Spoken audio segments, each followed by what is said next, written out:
Today I have Dr. Tabatha Barber, otherwise known as the Gutsy Gynecologist, who I met through social media. And I'm so excited to have her on Midlife Conversations today because I want to dive into, I have so many questions, but specifically about hormones, like synthetic versus bioidentical, and this whole preconceived idea that they are unhealthy for us or they're somehow cheating. So I want to dive into that today. So thank you so much for being here. Oh my gosh, I'm so excited to have this conversation. It's super important. And I will tell you, like, until I went through it myself, I didn't have strong feelings about it, but I sure do now. Yeah. Well, let's back up and talk about this. Like, first of all, how did you become the Gutsy Gynecologist and how did this become a focus? Wow. So my story's a little bit different. I am not your typical doctor. I was a high school dropout. I got pregnant in 11th grade. And through that whole process, things were done to me. Nothing was explained. It was a total nightmare. And I came out of that like this woman on a mission to really change how healthcare was delivered to women. I didn't have a voice or a choice. And so, I went through all the painstaking efforts of getting my GED, going to college, going through medical school, residency, all this stuff. And fast forward, I'm in practice. I'm supposedly having this dream life.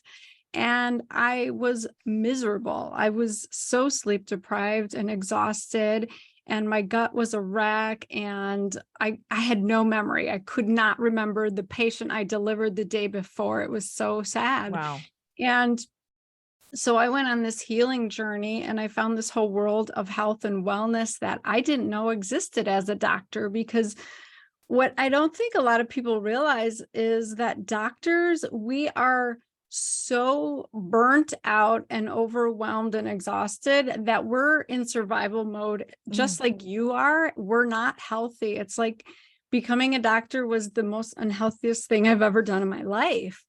And so I've heard that so many times, my gosh, about because sad? the hours and the studying or the debt that people take on, all of that. Exactly. And so I never watched TV or read books or magazines outside of like the 2 journals that I was required to read. And so I really didn't know about health and wellness. Everything was focused on disease and being sick and managing disease. And so obviously, once I found this world of functional medicine and wellness and anti-aging, you can't go back, your eyes are open. You just see life differently. So I started to try and see my patients this way, but it doesn't work in the conventional model because I had 15 minutes, and I wanted to ask like, how's your marriage? How are you sleeping? What the heck are you eating? And I just couldn't do any of that. So I eventually had to leave. But it's been life-changing to see the transformations of actually getting women back to a healthy state and helping them thrive. And so much of this has to do with hormones. And what I've come to realize is, as a gynecologist, I was inadequate at taking care of women during menopause and that middle transition. I didn't have the tools. And I think people are surprised that you just said that, because I find that with most traditional doctors, not all, but most of them, they become diagnosticians versus like what is the problem and what's the pharmaceutical remedy? Like, it's just that versus this whole holistic, like, let's look at everything and what's going on. For example, I can't tell you how many times I've had a doctor when I've mentioned menopause or perimenopause, they just want to put you on birth control pills. Like that's the only answer. Like, let's go on birth control pills. And this is so common. I hear this versus like really looking at this holistic approach that you're talking about. You hit the nail on the head. So women are really surprised to realize that gynecologists are not hormone experts. They are, in fact, surgeons. I spent 4 years learning how to do a hysterectomy 4 different ways, delivering babies, stat C-sections. I did not study the intricacies of the endocrine system and how your hormones fluctuate and change over time. And that was something I had to go on and learn as a functional medicine provider and an anti-aging provider. Like, I didn't learn that as a gynecologist. And yet we look to our gynecologist for those answers. And that's why so many women are, being misled and misguided because the gynecologists actually don't understand menopause and they don't have the answers you're looking for. So let's talk about first. I'd love to know, first of all, I want to get in the mindset of why does a traditional gynecologist go automatically to synthetic birth control pills? Like, I want to hear what's the process in that thought? Like, why do they think that's a good idea? Yes. So I will tell you, the training of a gynecologist is pretty basic when it comes to hormones, and birth control pills are kind of our tool of the trade. We use it to we say we regulate your hormones, but in fact, we're not regulating your hormones. We're shutting down your own hormone production. We normally have a communication between the hormones of your brain and the hormones of your ovaries and your thyroid and your adrenals, and they're all talking to each other. But the birth control pill shuts down that conversation between your brain and your ovaries, and you no longer make your own hormones. So you take these synthetic hormones, and we say it helps with acne, with periods, with moods, when in fact we're just giving you synthetic hormones. And then if you try to come off of those, a lot of women don't go back to making the hormones that they were supposed to make. And so now we're seeing a huge influx of fertility issues and PCOS and premature menopause. And it's because we have we've broken down that system. So the hormones are no longer being produced. Wow. And so that was a tool in my toolbox as a conventional gynecologist, because when I went through training, and this is how it is for all doctors, we get drug rep lunches 2 or 3 times a week. The drug reps come in, they feed us lunch, and they teach us, Lunch and learn. lunch and learn. They teach us how to treat whatever symptom with their drug of choice of the day. And that was pretty much the extent of my learning of how to manage hormones. It's not recommended that we test hormone levels. There is a very large range that was created a gazillion years ago, and it's really to identify tumors of the adrenal glands or the ovaries, or flat out menopause, not producing any hormones. There's no optimal levels for having balanced hormones for the different stages of women's lives, for the different days of the month. The only thing that we've really studied and come to understand are some basic fertility lab results. But when it comes to being balanced and optimized, especially in menopause, conventional medicine has failed. So we have to look to functional medicine and anti-aging medicine. And they have actually done the studies. Those lab levels are there. And so if you go to your conventional gynecologist and they say, oh, there's no point in testing hormones, we don't know what that means, or they tell you look fine because you're in that range of like 3 to 300, that crazy huge range. Those are lies. That is just not the truth. We have figured out how to test, how to optimize. You're just asking the wrong person. Okay. So I want to dive into this, so to me, if you already are in active menopause, testing is easy because you can see exactly what's lacking, what you need to tweak. What about perimenopause? Because like, for instance, my own example is I started ovulating while I was menstruating. It got crazy. Like I'd have a period every 2 weeks. So my hormone levels were all over the place. So how does one test, and should they be testing during the perimenopausal stage? And is there a right time to do that?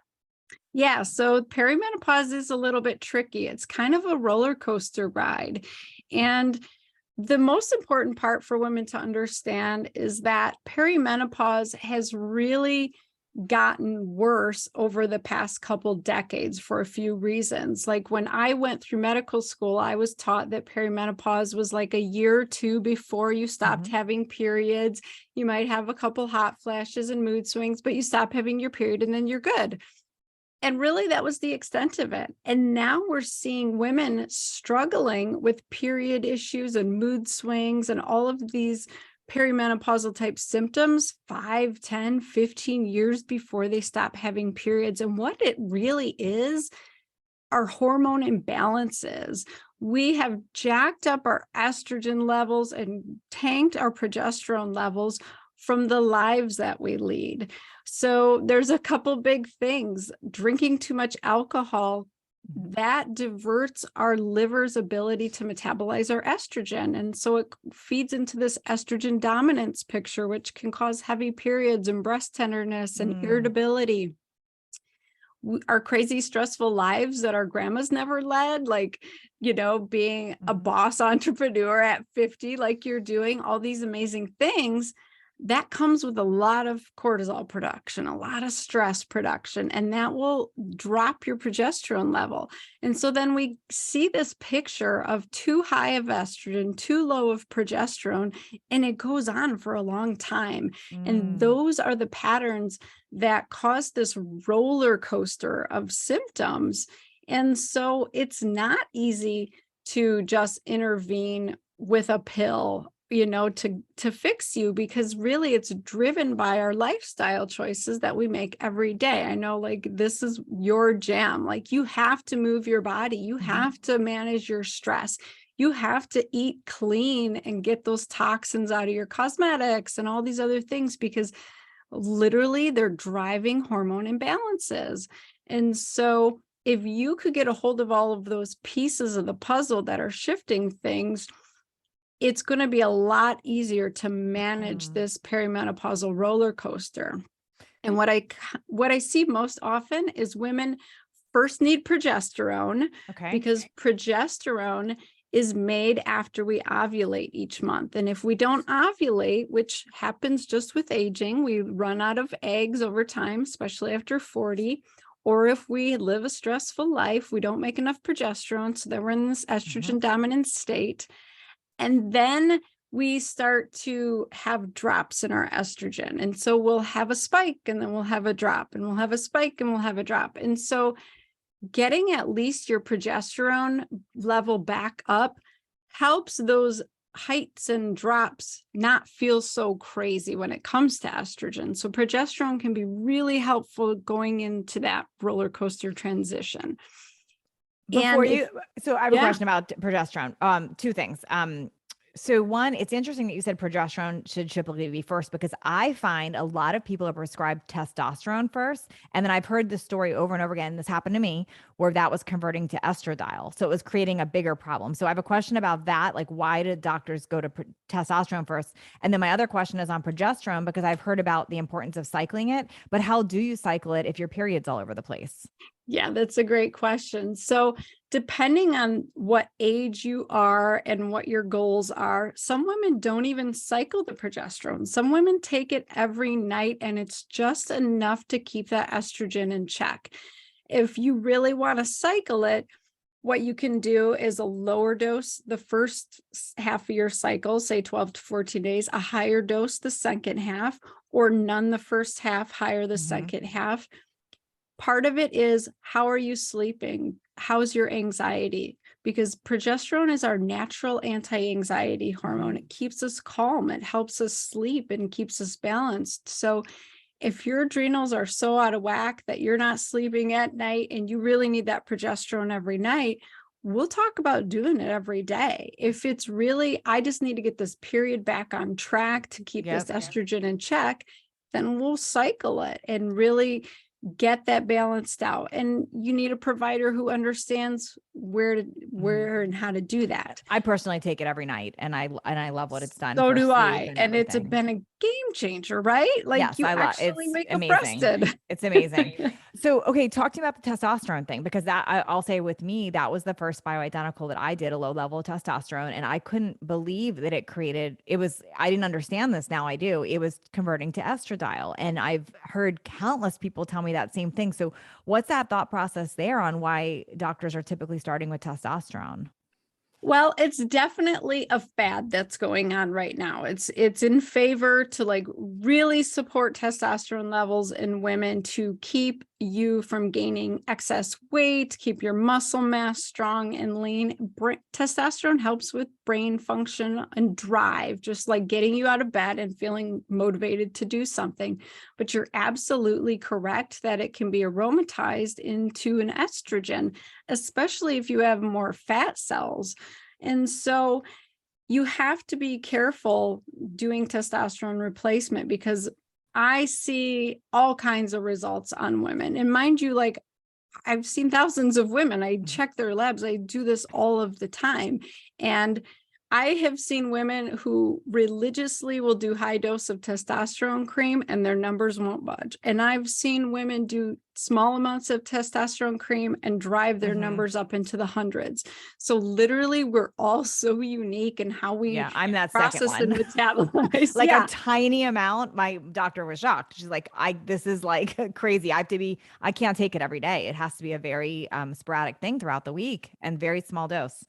Yeah. And people who have Gilbert's syndrome, maybe you have that, where they don't glucuronidate their bilirubin in their liver. That shows up as like elevated bilirubin their entire life. There's no other real reason. It's not really a symptomatic issue. People don't get concerned, but I see it a lot of times where women cannot metabolize their testosterone because it uses that same glucuronidation pathway as the Gilbert's does with the bilirubin. And so I would caution, like, if you know you have that, just do the testosterone slowly and make sure you actually need it, because there is this trend of practitioners who want to really get your levels up there to like back when you were 20 or 25.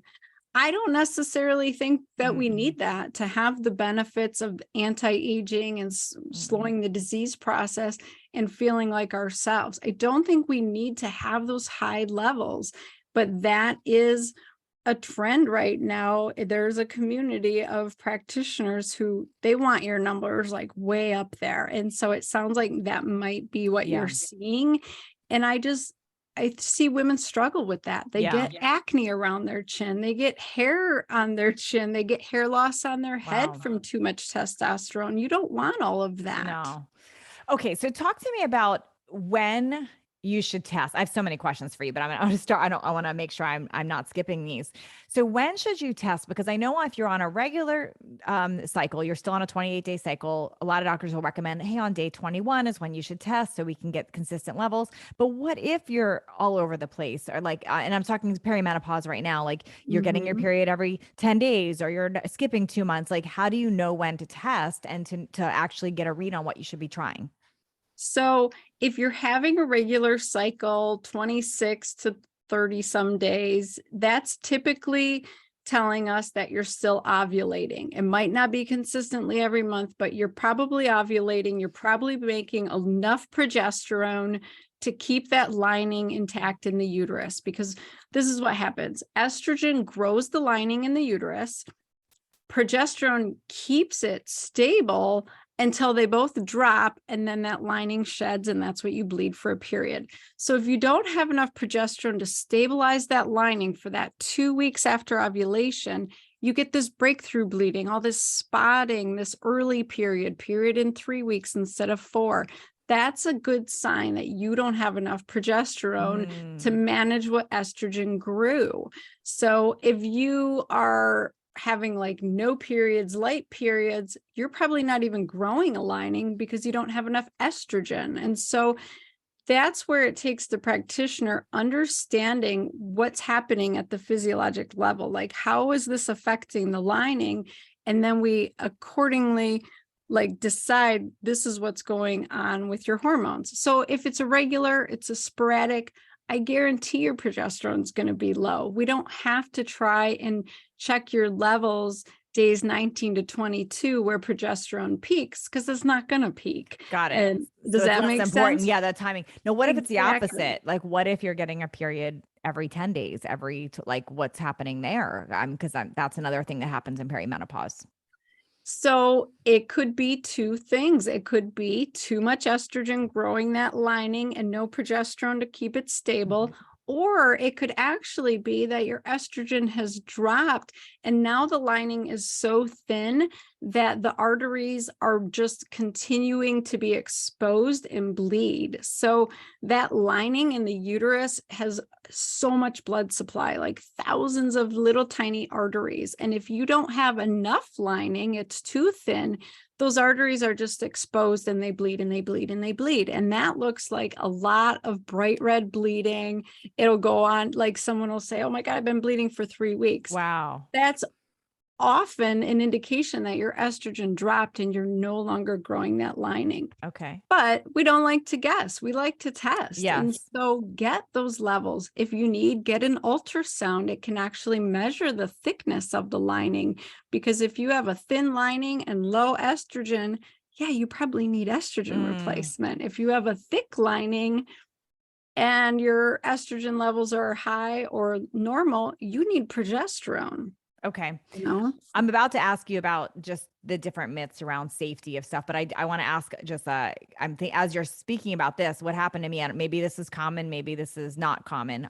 With mine, I would skip a few months, like no cycle. And then I would have the 2 months in a row, I'd ovulate, like double ovulate. So I would have like what is that when is it your ovaries giving its last hurrah? Like what's happening when that's happening?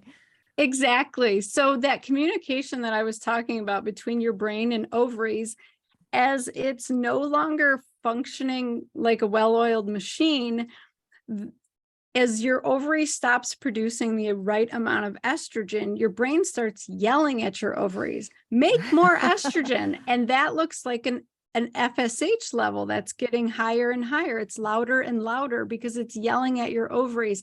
And so your ovaries will be like, oh my God, okay. And it'll shoot out some estrogen, but not enough to sustain it. And so the brain is continuing to yell. The ovaries like squeezing that last little bit of juice out of the rag, and giving you all it has. Like literally, that's a perfect analogy of what happens until it just finally is like, I'm done. Yes. I can't do this anymore. That's what I innately was thinking. That's funny that you said. I was like, because why? It was like skipped a few months. Then I'm like, okay, now it's having a party. Like, I'm like, it's like it's my body saying, like, let's go, let's get as much as we can out. Okay, I want to talk about the safety, because it's so interesting to me. Like, I'm on bioidentical hormones. I think they are life changing for me for so many reasons. The biggest problem I was having was hot flashes. Like that was driving me crazy, and I was having 3, 4, 5 an hour. Like it was in the middle of the night, the whole thing.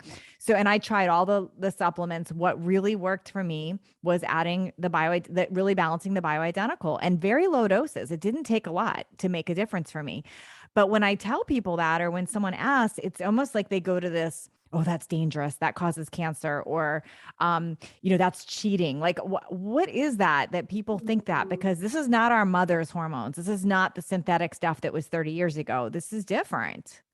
Yeah, this is so important. I really want women to know that they have a choice in how they are transitioning into the second half of their life, because we are living almost half as long as we, are in our reproductive state, in this menopausal state. So in the year 1900, the average lifespan for a woman was 49. We died. We didn't have to go through living in a menopausal state. Now average age is 83. So you have at least 30 good years, let's hope, where you have to live without your hormones. And I'm sorry, but your hormones really define who you are. Ask anyone who's gone through menopause. And this was so shockingly clear to me the day that I just laid on the couch and wouldn't talk to my husband. I wanted to give up my business, my friends, my husband. I didn't want to be married. Like, he disgusted me. And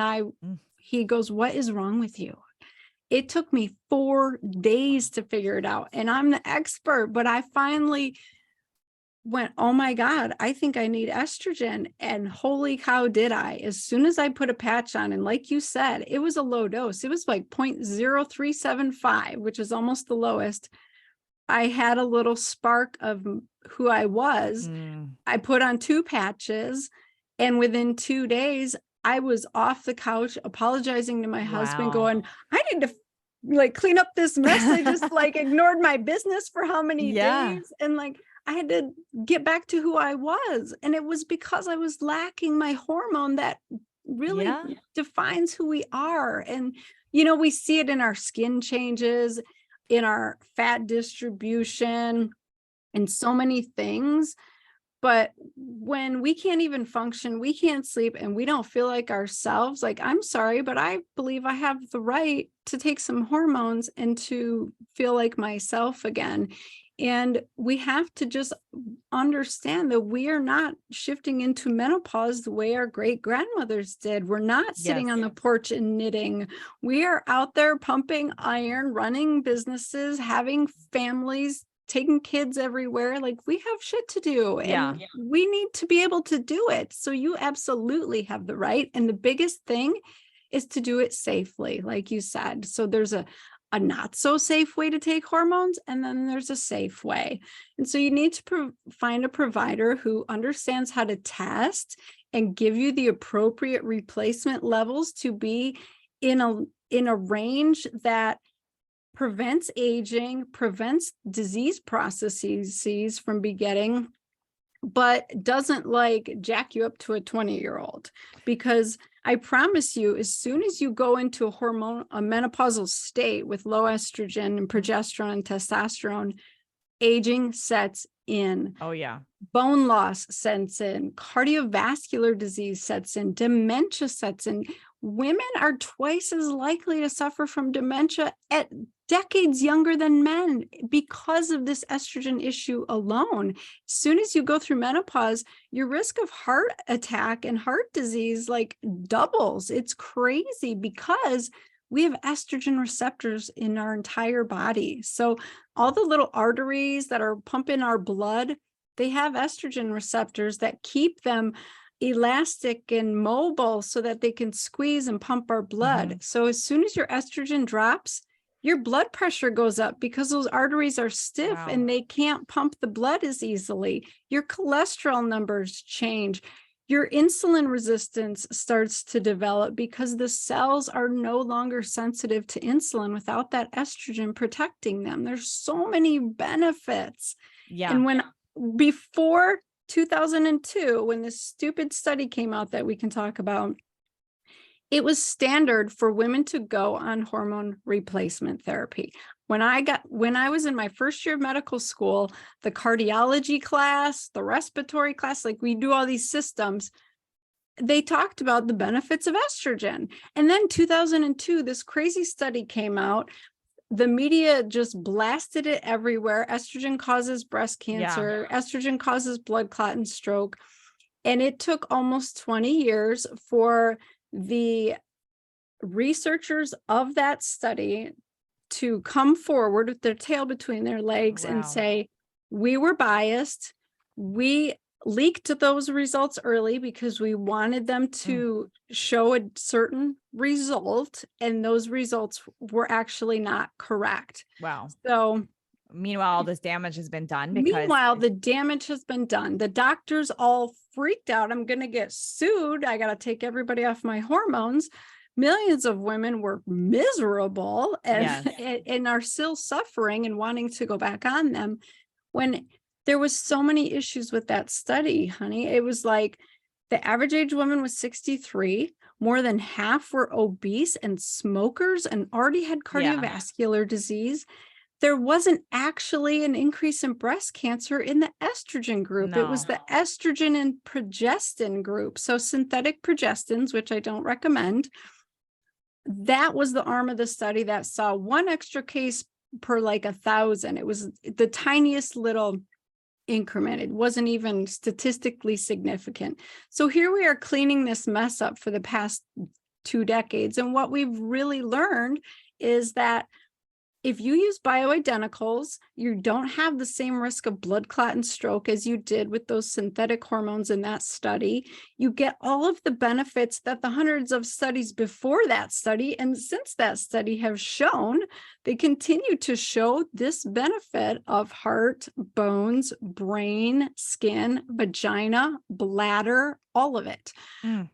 So you need to use bioidenticals. And even if you use synthetic, the risk is only there for women who are more than 7 to 10 years out. And it's really about blood clot and stroke. It's not cancer. Interesting.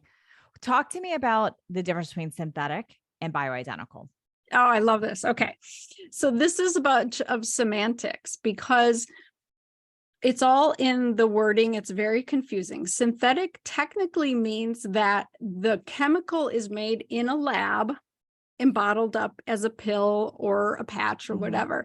Bioidentical, the way we use the term, means that it's chemically the same as the chemical your body makes.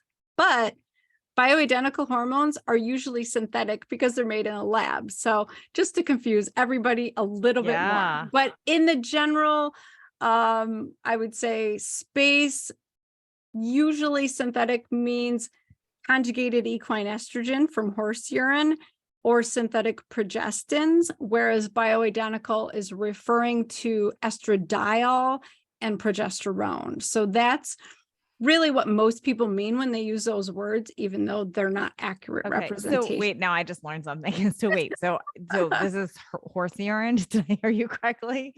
The synthetic estrogen, yes, that was in the trial that showed the risk of blood clot and stroke. They make it from horse urine. They take the pregnant horses, they take that hormone and they give it to us. And so that's what the bioidentical you made from. That is made from plants. That's made from yams and things. Okay. And the yams do all the hormones? I'm so curious. Like, how is that even a thing? Like, how do yams make hormones? So the yams don't make the hormones. They're still made in the lab, but chemically, the structure, the molecular structure is the same estradiol that our body makes. Got it. So does that make sense? I think so. I think I'm catching on. So just eating yams is not going to change your level. This is actually, they're using it as basically the thing to change the structure. You can get supplements and things. They're called phytoestrogens. We see it in soy as well. We've tried to really show that there's benefit of it, and the studies have been mixed. So I think for a small percentage of women, using that plant-based phytoestrogen supplementation can be of benefit. But for the majority of women, they require the actual prescription estradiol and progesterone. Now, if someone has cancer in their family or they've had it themselves, does that change you recommending hormones? So we need to have a conversation. Really, the genetic component of, say, breast cancer is very small. It's like 1 to 2%. And so it really is your lifestyle that drives cancer. And there's really awesome testing you can do. It's called Dutch testing. It's dried urine testing. ZRT is another company. They'll do with saliva. But with urine, you can see how your hormones are being metabolized. And so you can see, is your estrogen going down a bad pathway called 4-hydroxyestrone? This pathway causes something called a quinone reaction. It damages our cells. It damages the DNA. And that's what can cause cells to go rogue and grow as cancer. If you put that 4-hydroxyestrone in with a lot of cortisol and stress, a lot of inflammation from a poor gut and poor gut health, it's like the perfect storm for those cells to go rogue and turn into cancerous cells. So it's never one thing. It's never overnight. It's a long process. And I'm more concerned, honestly, about giving women birth control pills for 20 or 30 years straight.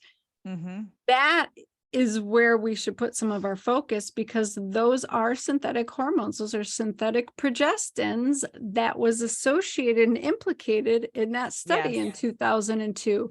But we don't use common sense. We say, oh, you are fine. You can take that for 30 years. But God, as soon as you hit 50, you better come off of those. Those are dangerous. It's like, that's insanity. How about what did you do for 30 years to your body? And that's what's so interesting, I think, about my age group. So I'm 51, and in my age group, so many of us, because we didn't know and we weren't in this field or whatever, I was on birth control pills from the time I was like 16 years old to regulate my period for 20 years, like literally 20 years. And then came off those, had my daughter. And it's just funny that now I'm doing bioidentical and people automatically go to that's bad, but it wasn't bad to be on synthetic birth That's control what for I'm 20 years. talking about. That's insanity to Yeah. me. Like there's no common sense. And I promise that will never get studied because, we all want that freedom to control our fertility. Heck, that's how I got through medical school, right? I didn't have a second baby, but I want you to know what you're signing up for. You are potentially signing up for something that is driving hormone dysregulation and cancer and leaky gut and hormone, mineral, vitamin imbalances, all of that. So use it for birth control. And when you don't need it anymore, get off of it and be informed, because I wouldn't even be on it personally with what I know. I wouldn't take it now for birth control, but that's what I did because we didn't know any better. Right. We didn't know any better. And I really want women to understand what they're signing up for because there are safer options. Yes. Okay. So another little kind of one-off question, but how important is it to do something like taking DIM or something when you are taking estrogen to make sure it's processed right? Is that important? And then why would you not do like a DHEA instead of testosterone if that helps produce it? Those are great questions. So DIM actually goes back to this estrogen metabolism that I was talking about that you can see on a Dutch test. So it will show you the 3 different pathways that your estrogen can potentially go down. And DIM will help that estrogen go to the liver to be metabolized, meaning be deactivated. Your body's done using it. It needs to get a garbage tag put on it and sent to the urine or stool for removal. But if our liver is busy doing other things like metabolizing estrogen or all the garbage food that we're eating all the time, all these carbohydrates, it won't metabolize our estrogen. So DIM helps push it to the liver to be metabolized. But DIM can also lower your overall levels of estrogen. So you do have to be careful during this roller coaster transition, because I've seen women who have this estrogen dominance picture. Their levels are really high. As soon as they start the DIM, they crash and their estrogen. That's when my hot flashes started, by the way. Yes, before I was taking estrogen, when the testosterone was converting to estradiol, I was taking DIM for that. And that's when the hot flashes started. Yes. But now I take DIM with the estrogen. So yeah. And some people really need to do that long-term because depending on your genetics, you might not be a great metabolizer, or maybe you don't get enough B vitamins in your diet and you don't methylate well. There's a lot of different factors. And so DIM actually works. It's a big deal. So you shouldn't just like take it willy-nilly. If you do, it's like an experiment. Like you realized like you really can shift just by taking this supplement. But in general, it's helpful to help your liver metabolize it. That 4-hydroxy pathway I was talking about that we don't like too much of, that can damage the cells and the DNA. You want to block that pathway. Not only do you want to divert it away from that pathway with DIM, but you want to block that pathway from doing this reaction. And that is with antioxidants. Glutathione is our major antioxidant. We make it in our body. It goes around, it cleans house. It gets rid of all those broken cells and broken DNA so they can't transform into cancer. But if you don't eat brightly colored vegetables and fruits and make enough antioxidants, you can't block that pathway. So some women will take glutathione, they'll get glutathione shots, and that can really make a difference. Yeah. Which is this is a whole other topic, but this is why, as someone who with a nutrition background and with a book called Aging in Reverse, I am not a fan of carnivore or strict keto because you're taking out all those fruits and vegetables. Yes. Women need those brightly colored vegetables. Yes. Okay. So talk about 2 other supplements I want to ask about: DHEA, because I know that helps increase testosterone, and then also maca, which helps regulate hormones. I wanted to hear your opinion on those. So maca is fabulous. I rarely hear of anyone not tolerating it well or not benefiting from it. I think most women do great with it. Can you take it with synthetic hormones? With bioidentical hormones? Can you take maca with it? You can.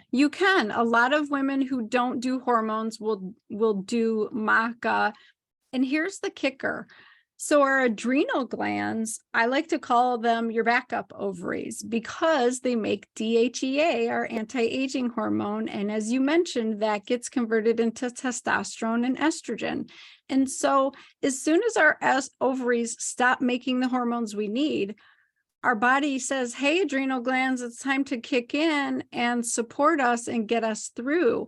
And so you need to make that DHEA so it can convert into your sex hormones. But if your adrenals are tanked, when you go into menopause, you're screwed. Like that's the women who really suffer is because their DHEA levels are low, their cortisols are low or too high, because you need DHEA for that conversion. And so I recommend everybody get their DHEAS level checked.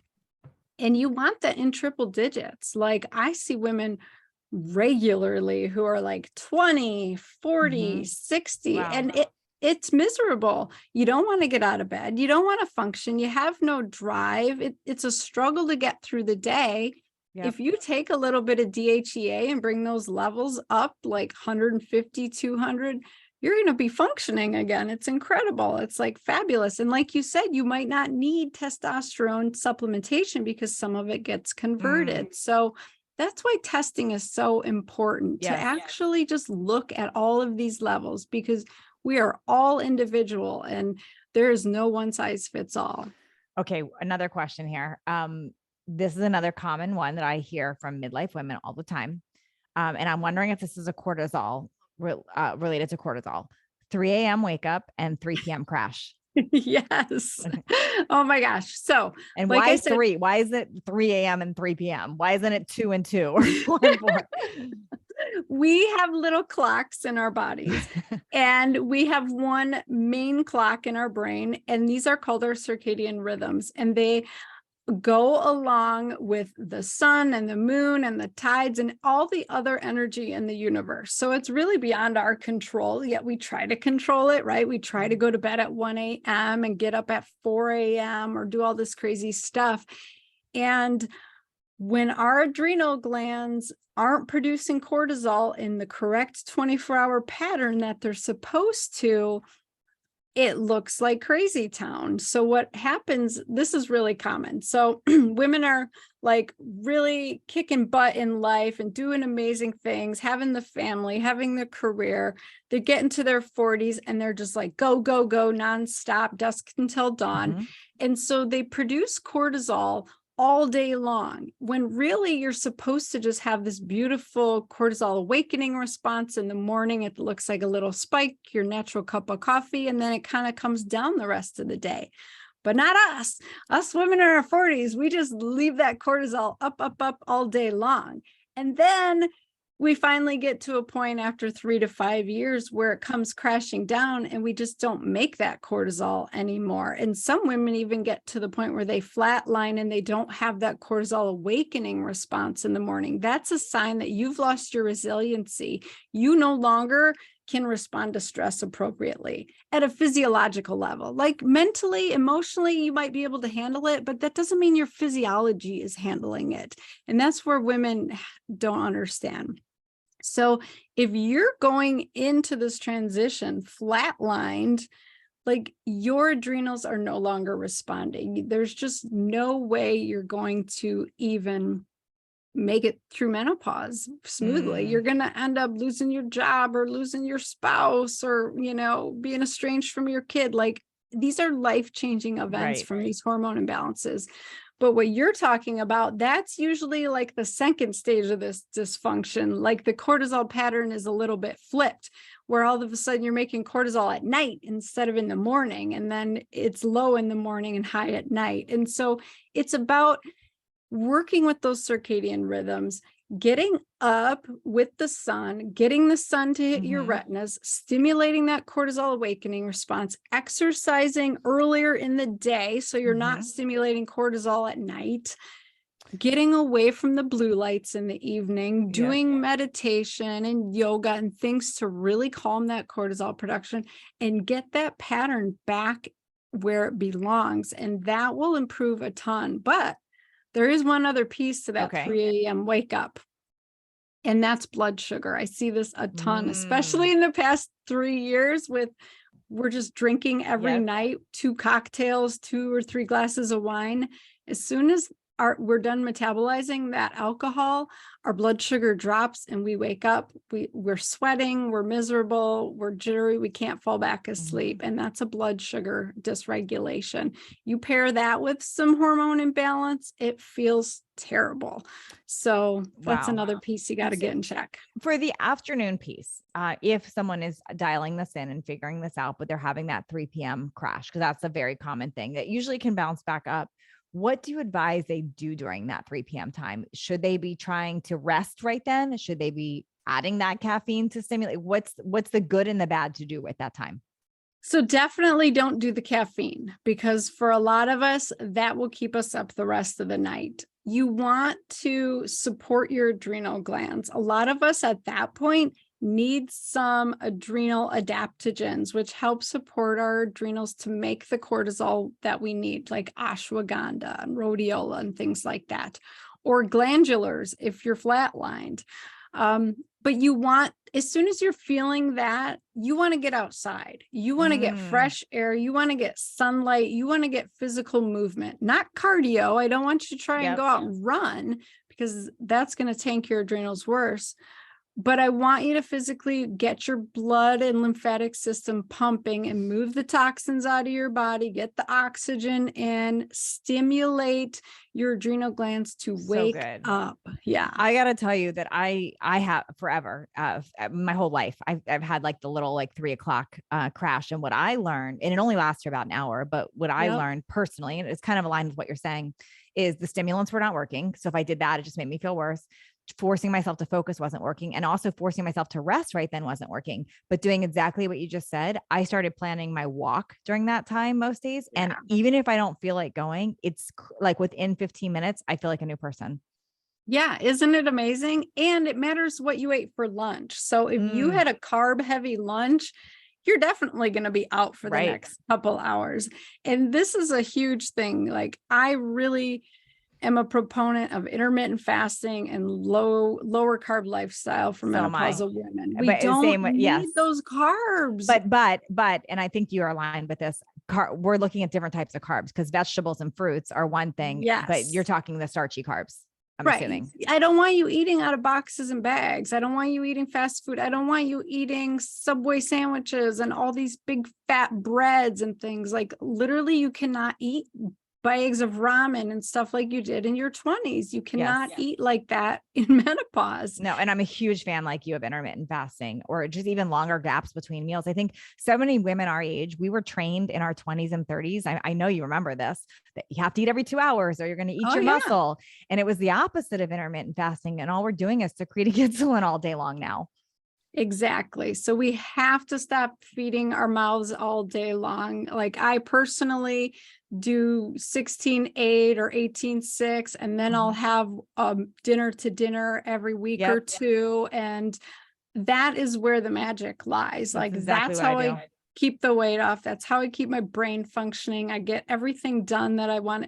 People are always like, So good. how do you write books and have supplement lines and do these programs and see patients? Because I don't eat garbage and I don't Yes. eat all the time. I'm with you. And it's before I even really dove into intermittent fasting. I didn't realize, but that's what I was doing. I had like Yes. naturally gravitated towards these longer gaps. But it is funny how we did learn in the 80s and 90s, we were told to eat every 2 hours. And it's just the Oh worst my thing that we could be gosh. doing with this. Yeah. And not to eat any fat. Oh, And oh yeah. my gosh, it's terrible. The Yeah. things I they remember told. eating bags of fat-free gummy bears when I was 20, thinking, oh, but they're Yes, fat-free. Like, what was I thinking? exactly. Or It was a pasta, free the pasta, pass. fat-free pasta. you know. Oh my Oh, it's so God. funny. Well, this Terrible. was so helpful. Gosh, I might gonna have to have you again eventually because I have so many more questions, but this is great. First of all, how can someone work with you? Where should they find you? Where can they learn more? And where's the best place to follow you on social? So yes, come work with my team, drtabatha.com. It's DRTABATHA, no I's, all A's. If we do like these comprehensive programs, if you need to look at your gut and food sensitivities and adrenals and all of this, because you've been like running on empty here for a while and you're a hot mess, like, we got you. We do it all. We look at all the pieces, and it's so transformative. Or if you have been doing amazing, but now your hormones are tanked and you just need some bioidentical replacement or thyroid hormone, like, we got you. That's what we do. And so I would love for anybody that needs that Amazing. support to reach out. I'm licensed in over half the country, so I can see Amazing. women all over. And then follow me at the Gutsy Gynecologist and listen to the Gutsy Gynecologist Her show. I videos gotta are have great. Natalie Jill on. Yes. And her videos are great. You'll love following Thank her on social you. media. That's how I found her. Yes. Thank you so much. This was fantastic. Love it. I'll be happy to come back.